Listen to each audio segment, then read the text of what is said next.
Baik, untuk percobaan pertama, kita akan melakukan percobaan pada gelombang transversal. Untuk alat-alat dan bahan yang kita gunakan, ada selinki, ada kabel listrik dengan panjang 5 meter, benang kasur dengan panjang 3 meter, dan karet gelang.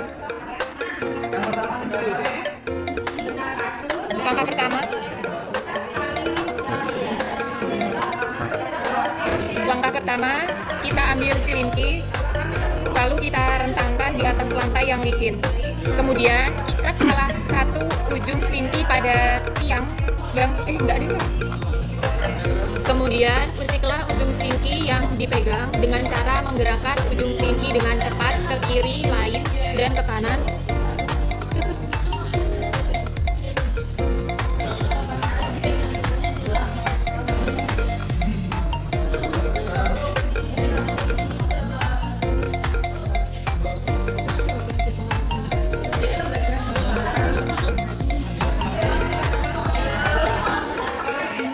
Hasil menunjukkan bahwa yang terjadi pada ujung selinki yang digerakkan, yaitu pada kiri ke kanan, bagian ujung itu bergetar dan menyebabkan bagian-bagian selinki di sebelahnya ikut bergerak.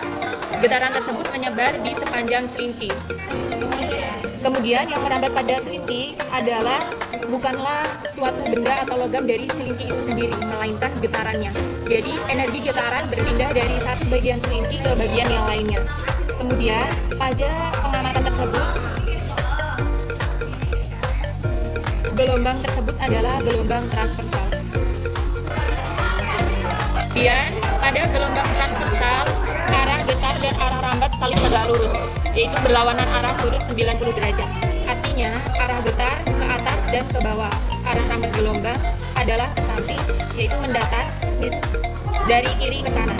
Jadi pada gelombang transversal seperti yang kita lakukan pengamatan ini, pada selinki yang digerakkan ke kanan dan ke kiri, bagian-bagian selinki bergetar naik turun, sedangkan gelombangnya merambat ke depan atau ke arah horizontal. Yang selanjutnya kita ikatkan karet gelang di tengah-tengah selinki.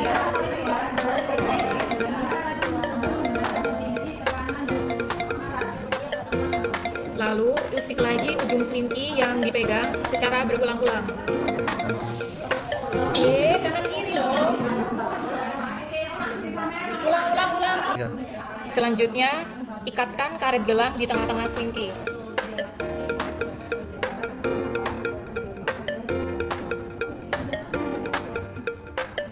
Lalu usik lagi ujung selinki yang dipegang secara berulang-ulang. Kita akan mengamati karet gelang tersebut. Ketika gelombang berjalan, ikut berpindahkah karet gelang tersebut atau tidak. Jadi ketika karet gelang tersebut diletakkan di tengah-tengah selinki, maka karet gelang tidak berpindah tempat secara keseluruhan, hanya bergetar di sekitar posisinya ketika gelombang lewat. Ini menunjukkan bahwa gelombang tidak memindahkan benda, tetapi hanya menyebabkan getaran pada titik-titik medium.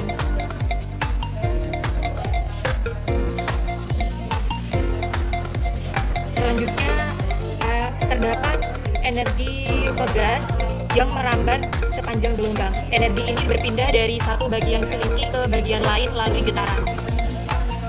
Jadi energi itu berasal dari tangan kita yang mengusik atau menggerakkan.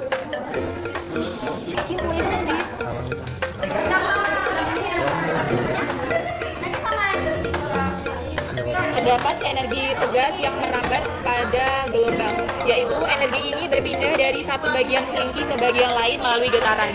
Jadi energi itu berasal dari tangan kita yang menggerakkan ujung selinki. Jadi ketika tangan memberi gerakan, energi mekanik dari tangan diubah menjadi energi gelombang yang akan merambat di sepanjang selinki. Selanjutnya kita akan melakukan percobaan dengan mengganti selinki dengan kabel listrik. Jadi kabel listriknya digerakkan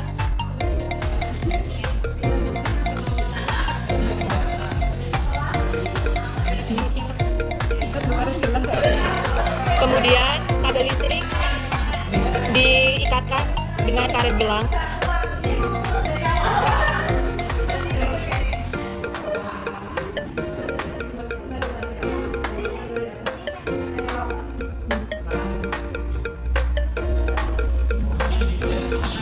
Kemudian kabel listrik digerakkan dan kita akan mengamati hasilnya.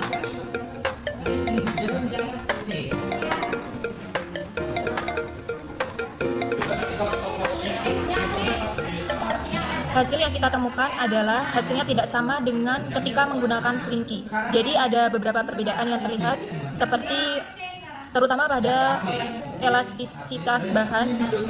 Jadi tentunya selingki lebih lentur dan mudah meregang serta menyusut, sedangkan kabel listrik lebih kaku dan tidak seelastis selingki. Kemudian perbedaan yang kedua adalah pada bentuk gelombangnya.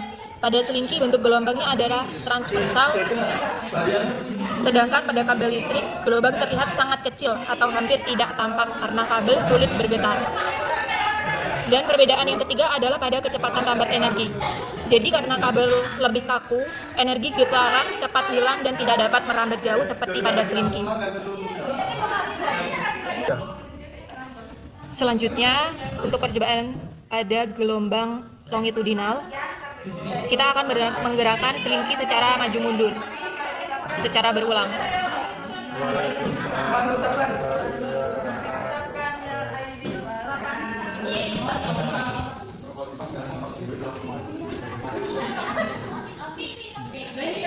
Dari hasil pengamatan, ketika ujung selingki digerakkan maju mundur secara berulang, terlihat adanya bagian-bagian selingki yang rapat dan renggang. Bagian-bagian rapat dan renggang itu bergerak sepanjang selingki menuju ke ujung yang diikat. Selanjutnya, arah getar. Getaran atau usikan terjadi searah dengan panjang selingki, yaitu maju mundur atau ke depan dan ke belakang. Kemudian pada arah rambat gelombang merambat sejajar dengan arah getaran, yaitu ke arah depan dan sepanjang selingki. Jadi, karena arah getar sejajar dengan arah rambat gelombang, maka gelombang yang terbentuk adalah gelombang longitudinal.